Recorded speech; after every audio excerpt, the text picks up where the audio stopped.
নতুন ব্যবসা শুরু করার চিন্তা মাথায় ঢুকলেই আমরা ব্যবসা খুঁজতে থাকি কি পণ্যের ব্যবসা করা যায়। ব্যবসায় পণ্য সিলেকশন কিন্তু খুবই জরুরি। পণ্য সিলেকশন হয়ে গেলেই ব্যবসা শুরু করে দেই। ব্যবসার কোনো গাইডলাইন তৈরি করি না। ব্যবসা আপনি করবেন, কিন্তু 5,000 টাকার ব্যবসা করেন আর 5 কোটি টাকার ব্যবসা করেন, ব্যবসায় গাইডলাইন একই। ছোট্ট একটা গাইডলাইন তৈরি করবেন, ব্যবসা শুরু করবেন, আপনার ব্যবসা কখনোই বন্ধ হবে না। আমাদের দেশে 95% বিগিনার শুরুতেই ব্যবসা বন্ধ করে দিতে বাধ্য হয়। এর মূল কারণ হচ্ছে ব্যবসার গাইডলাইন ফলো না করা। তাই ব্যবসা আপনি যেটাই করেন, যে পণ্যেরই করেন আর যেভাবেই করেন, ব্যবসার গাইডলাইন ফলো করবেন, আপনার ব্যবসা চলবে, উত্তরোত্তর বৃদ্ধি পাবে। আর যদি গাইডলাইন না মানেন তাহলে ওই 95%-এর মধ্যে আপনি পড়ে যাবেন, আপনার ব্যবসা বন্ধ করে দিতে বাধ্য হবে, আপনি ঘরে ফিরে আসবেন। তাহলে ব্যবসার প্রতি আপনি ডিমোটিভেট হয়ে গেলেন, আপনি আর ভবিষ্যতে ব্যবসা করার চিন্তা করবেনই না। কারণ প্রথম ব্যবসা লস খেলে আর অনেকে ব্যবসা করতে চায় না। তাই শুরুতে যে কোনো কিছুই করেন আর যত টাকা ইনভেস্ট করেন, আপনি চিন্তা করবেন আপনার ব্যবসাটা টিকতে হবে। 3টি অল্প পুঁজির ব্যবসার আইডিয়া দিব। এই ব্যবসাগুলো আপনি খুব সহজে করতে পারবেন, গাইডলাইনও খুব সহজ। তাই ছোট্ট একটা গাইডলাইন তৈরি করে যে কোনো একটা ব্যবসা আপনি সিলেক্ট করে করতে পারেন। 1 নাম্বার থাকবে সিঙ্গারা ও সমুচা তৈরির ব্যবসা। কোনো রকম দোকান ঘর ছাড়াই এই স্ন্যাক্স তৈরির ব্যবসাটা আপনি করতে পারেন। বাসায় ছোট্ট একটা পাকঘর থাকলেই এই ব্যবসাটা সফলভাবে করা সম্ভব। যেহেতু ঘরে থাকা উপকরণ দিয়ে এই স্ন্যাক্স তৈরি করবেন, তাহলে আপনার বাড়তি কোনো খরচেরও প্রয়োজন পড়বে না। শুরুতে মাত্র 5,000 টাকা পুঁজি নিলে খুব ভালোভাবে এই ব্যবসাটা করা সম্ভব। অত্যন্ত সহজ ও লাভজনক এই ব্যবসাটি যে কেউ করতে পারে, পুরুষ কিংবা মহিলারা বাসায় বসে তৈরি করলো আর পুরুষরা বাইরে মাল বিক্রি করলো। তাহলে যৌথভাবেও এই ব্যবসাটি করা সম্ভব। মার্কেটে এই মালের চাহিদা অনেক ভালো। তাছাড়া প্রফিট মার্জিনও এই ব্যবসায় খুব ভালো থাকে। নগদ ইনকামের এই ব্যবসাটি করার জন্য আপনি কাঁচামাল কিনবেন কোথায়? যেমন আপনার ঘরে যদি আটা, ময়দা, তেল, আলু এইসব না থাকে, আপনার আশেপাশের মুদি দোকান থেকে কিনে নিয়ে আসতে পারবেন, অথবা মার্কেট থেকে কিনলে একটু কম দামে কিনতে পারবেন। ব্যবসা শুরু করে দেন।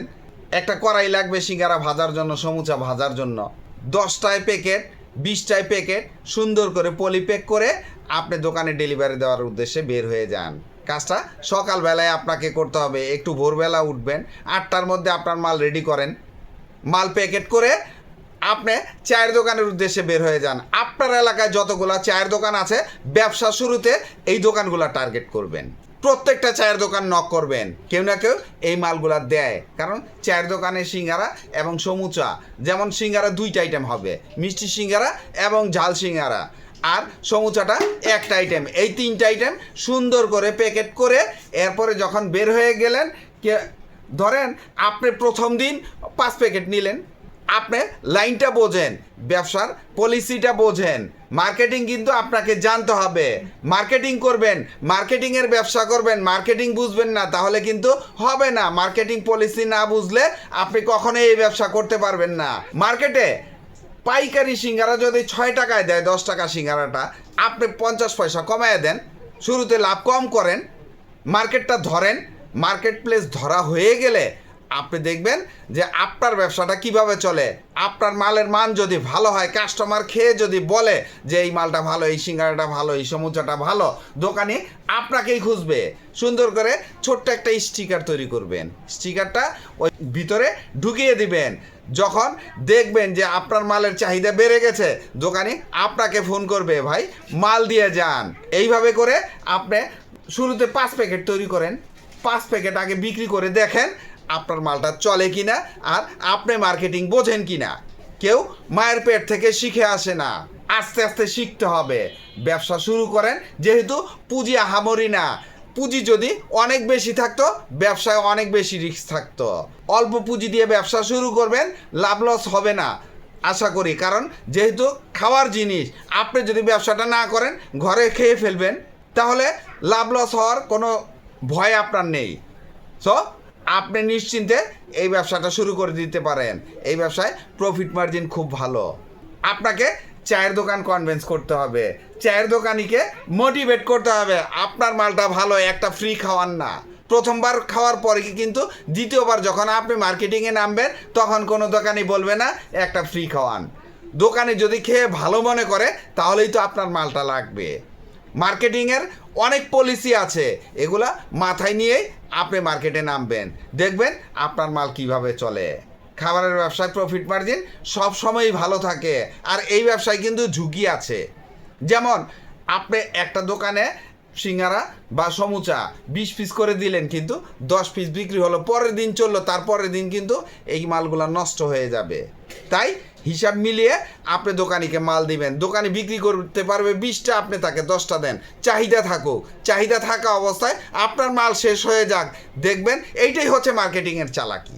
আপনি যদি বোকার মতো, দোকানদার চাইলো 50টা, আপনি 50টা দিলেন, দোকানদার বিক্রি করলো 30টা, তাহলে বাকি 20টা কিন্তু আপনার ঘাড়ে চাপবে। এরকম হিসাব মিলেই আপনি ব্যবসায় নামতে যাবেন। আর সব কিছুই একটু চালাকির সাথে করবেন, একটু চালাক না হলে বর্তমান যুগে চলা যায় না। লাঞ্চ বক্স বিক্রি ব্যবসাটি বাসায় বসেই করা সম্ভব, শুধুমাত্র একটা নিষ্কণ্টক কিচেন থাকতে হবে। আপনার যদি নিজস্ব একটা কিচেন থাকে তাহলে আপনি এই ব্যবসাটা শুরু করে দেন। যেমন ঘরে বসেই মা বোনরাই এই ব্যবসা করতে পারবে। একটু টেকনিক করতে হবে, যেমন ঘরে বসে যেহেতু করবেন, দোকান ঘর ছাড়া ব্যবসা করবেন, তাহলে আপনাকে লিফলেট তৈরি করে নিজের ব্যবসার প্রচার করতে হবে। আপনার এলাকায় সুন্দর সুন্দর ছবি দিয়ে লিফলেট তৈরি করে ফোন নম্বর সাথে দিয়ে এরপরে প্রত্যেকটা ফ্ল্যাটে, প্রত্যেকটা বাসায় লিফলেট বিলি করে দেন। ভিজিটিং কার্ড তৈরি করেন, রাস্তায় যার সাথে দেখা হবে ভিজিটিং কার্ড দিয়ে দিবেন। এরপরে আপনি অনলাইনে প্রচার করবেন, একটা ফেসবুক পেজ খোলেন, একটা ইনস্টাগ্রাম পেজ খোলেন, এইখানে সুন্দর সুন্দর খাবারের বিজ্ঞাপন দিবেন। আপনি যে সমস্ত খাবার বিক্রি করবেন ওই সমস্ত খাবারের বিজ্ঞাপন দিবেন, ফালতু উল্টাপাল্টা কোনো বিজ্ঞাপন দেওয়ার কোনো প্রয়োজন পড়বে না। আর এই খাবার বিক্রি করার জন্য বড় বড় অনলাইন প্ল্যাটফর্ম আছে, যেমন ফুড পান্ডা, হাংরি নাকি, পাঠাও ফুড, তাদের সাথে আপনি চুক্তিবদ্ধ হয়ে তাদেরকে কমিশনের বিনিময়ে আপনার এই খাবারটা বিক্রি করতে পারেন। শুরুতে মাত্র 5,000 টাকা পুঁজি নিয়েই এই ব্যবসা শুরু করে দিতে পারবেন। অত্যন্ত সহজ ও লাভজনক এই ব্যবসাটি করার জন্য পুঁজি যেহেতু একেবারেই কম লাগে, আপনার যদি রান্নার হাত ভালো থাকে তাহলে আপনি নিশ্চিন্তে এই ব্যবসাটা শুরু করে দিতে পারেন। আর এই ব্যবসা করতে গেলে কিন্তু মার্কেট তৈরি করে নিতে হবে আপনাকে, কেউ আপনাকে এই মার্কেটটা তৈরি করে দিতে হবে না। আপনার প্রচার আপনাকেই করতে হবে। কিভাবে প্রচার করবেন সেই ব্যবস্থা আপনি করবেন। মাথা খাটান, কিভাবে করবেন, লিফলেট দিয়ে করবেন, অনলাইনে করবেন, ভিজিটিং কার্ড দিয়ে করবেন, সবভাবে বা মৌখিকভাবেও করতে পারেন। যার সাথে দেখা হলো পরিচিত বলে দিবেন, দেখবেন একবার যদি আপনার খাবার খেয়ে মানুষ ভালো বলে, কাস্টমার একবার ভালো বললে রিপিট কাস্টমার পেতে হবে এই ব্যবসায়। রিপিট কাস্টমার পেলে সবসময় এই ব্যবসাটা করতে পারবেন, আপনার আর কখনোই বসে থাকতে হবে না। ওই আমি বললাম যে মাত্র 5,000 টাকা পুঁজি, এক সময় দেখবেন এই 5,000 টাকা পুঁজির ব্যবসা আপনি খাবার সাপ্লাই দিয়ে সারতে পারবেন না, যদি খাবারের মানটা একটু ভালো দেন আর সবসময় খাবারের মান একরকম ধরে রাখতে পারেন, তাহলে এই ব্যবসায় আর পিছন ফিরে তাকানো লাগবে না। ব্যবসা শুরুতে শুধুমাত্র দুপুরের খাবার ডেলিভারি দিয়েই আপনি ব্যবসাটা শুরু করবেন।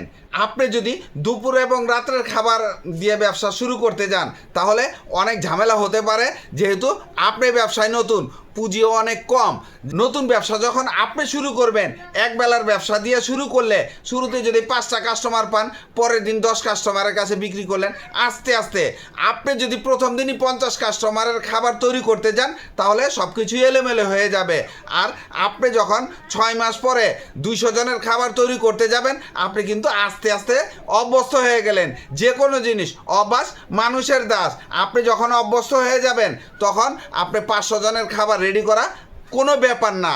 তাই শুরুতে দুপুরের খাবার দিয়ে শুরু করবেন, এরপরে আস্তে আস্তে যখন বুঝবেন যে আপনার খাবারের চাহিদা আছে, আপনার কাস্টমার আস্তে আস্তে বৃদ্ধি পাচ্ছে আর রাতের খাবারেরও চাহিদা আছে, তখন চিন্তা করবেন আপনি রাতের খাবার ডেলিভারি দিবেন বা রাতের খাবারটাও তৈরি করবেন। তখন আবার নতুন করে একটা বিজ্ঞপ্তি দিয়ে দিলেন অনলাইনে, বা আবার নতুন করে লিফলেট করলেন যে আমরা দুপুরের খাবারের সাথে সাথে রাতের খাবারও করছি, তখন রাতের খাবারটারও অর্ডার আসবে। শরীরে যখন সয়ে যাবে, আপনি যখন ব্যবসাটা বুঝে যাবেন তখন সব কিছুই করা সম্ভব, কিন্তু শুরু থেকেই করবেন। আস্তে আস্তে করবেন, তাহলে সব কিছুই করা সম্ভব হবে। আর ওই 5,000 টাকায় এক সময় দেখবেন যে 2, 4, 5, 10 লাখ টাকার ব্যবসা হয়ে গেছে, আপনি চিন্তাও করতে পারবেন না। আপনি ব্যবসার মধ্যেই ডুবে থাকবেন, আপনি সবসময় ব্যস্তই থাকবেন। প্রফিট মার্জিন খাবারের ব্যবসায় সবসময় ভালো থাকে। আর যেহেতু অর্ডারের পর খাবার তৈরি করবেন, এই ব্যবসায় কোনো ঝুঁকি নেই। 3 নম্বর ব্যবসার আইডিয়াটি হবে একটু আনকমন। এমনও হতে পারে আপনার এলাকায় আপনিই করেন, আপনি প্রথম হবেন এই ব্যবসায়ী। ডালের বড়ি তৈরির ব্যবসা। ডালের বড়ির কিন্তু মার্কেটে প্রচুর চাহিদা, আর বিক্রির জায়গারও অভাব নাই, প্রফিট মার্জিনও ভালো থাকে। যে ব্যবসাটা কম লোকে করে ওই ব্যবসায়ী লাভ বেশি থাকবে। আর র্যান্ডম যেগুলো করা হয় একদম ঘন ঘন ব্যবসায়ী খুঁজে পাবেন। এই টাইপের ব্যবসায় প্রতিযোগিতা বেশি, লাভও কম। আর যে ব্যবসায় প্রতিযোগিতা নাই, রেয়ার, কম পাওয়া যায়, খুঁজে খুঁজে বের করে আনতে হয়, ওইসব ব্যবসায় লাভ বেশি। তবে এই ব্যবসাটা একটু কঠিন, আপনাকে খুঁজে বের করতে হবে, আপনাকে শিখে নিতে হবে। ডালের বড়ি সবাই তৈরি করতে জানে না, অনলাইন ঘেটে আপনাকে শিখে তারপরে এই ব্যবসাটা করতে হবে। ব্যবসাটা অনলাইন কিংবা অফলাইন সবভাবেই করতে পারবেন। ঘরের মা বোনরা এই ব্যবসাটা করতে পারবে, মহিলা বা পুরুষ কোনো ভেদাভেদ নেই। ব্যবসাটা একেবারে কম পুঁজি ইনভেস্ট করতে হবে, মাত্র 5,000 টাকা পুঁজি নিয়েই আপনি শুরু করতে পারবেন এই ব্যবসা। বাজার থেকে পাইকারি দরে ডাল কিনে নিয়ে আসবেন বাসায়, বাসায় বসেই ডালের বড়ি তৈরি করবেন। যেমন মুসুরির ডাল, মুগের ডাল, মাসকলাইর ডাল, মটর ডাল, সব ধরনের ডালেরই বড়ি তৈরি করা সম্ভব। ডাল ভেদে বড়ির দামও কম বেশি হয়, আবার স্বাদও চেঞ্জ হয়। তাই সব ধরনের ডালের বড়ি আপনাকে তৈরি করতে হবে। আর একটু জায়গা লাগবে বড়ি শুকানোর জন্য, কিন্তু যেমন ছাদে শুকাতে পারেন, বা বাসার সামনে যদি মাঠ থাকে, ছোট উঠান থাকে, তাহলে ওইখানেও শুকানো লাগবে। কারণ এগুলো শুকানো ছাড়া আপনি বিক্রি করতে পারবেন না, নষ্ট হয়ে যাবে, গন্ধ হয়ে যাবে। এই ব্যবসায় ঝুঁকি আছে। যদি আপনি ওই স্যাঁতস্যাঁতে আর্দ্র বৃষ্টি হচ্ছে ওই সময় আপনি বড়ি তৈরি করতে পারবেন না। শীত মৌসুমে বড়িটা খুব ভালো চলে, বড়ির চাহিদা অনেক বেশি। ডালের বড়ি তৈরি হয়ে গেলে আপনাকে বিক্রির চিন্তা করতে হবে।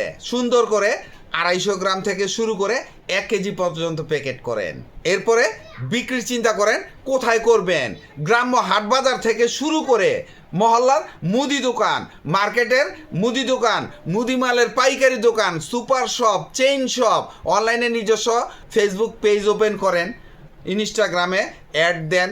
বড় বড় অনলাইন প্ল্যাটফর্ম যেগুলো আছে শুরুতে তাদের সাথে চুক্তিবদ্ধ হয়ে নিতে পারেন। আপনার মালের মান যদি ভালো থাকে, আপনি যদি একবার প্রচার পান, আপনি যদি দেখেন যে আপনার রিপিট কাস্টমার আসা শুরু করেছে, তাহলেই দেখবেন অন্যের মুখাপেক্ষী হওয়া লাগবে না, অন্যের পেজে আপনার মাল বিক্রি করা লাগবে না, নিজস্ব পেজে মাল ডেলিভারি দিয়ে সারতে পারবেন না, সারা বাংলাদেশ বিক্রি করতে পারবেন। শুধুমাত্র একটু চিন্তা করবেন আর মালের মান সবসময় একরকম রাখবেন, দেখবেন আপনার ব্যবসা কিভাবে বৃদ্ধি পায়। মাত্র 5,000 টাকার ব্যবসায় এক সময় দেখবেন 5-10 লাখ হয়ে গেছে। আপনি কখন যে ব্যবসা বড় হয়ে গেছে আপনি চিন্তাই করতে পারবেন না। এই ব্যবসায় সবসময় প্রফিট মার্জিন ভালো থাকে, যেহেতু ব্যবসাটাই আনকমন। ভিডিওটি ভালো লাগলে লাইক, কমেন্ট, শেয়ার দিয়ে পাশে থাকবেন, চ্যানেলটি সাবস্ক্রাইব করবেন এবং পাশে থাকা বেল আইকনটি প্রেস করে দিয়েন, যেন পরবর্তী নতুন কোনো বিজনেস আইডিয়া আপলোড দেওয়ার সাথে সাথে আপনার মোবাইলে সর্বপ্রথম নোটিফিকেশন চলে যায়। আজকে এই পর্যন্তই। আসসালামু আলাইকুম।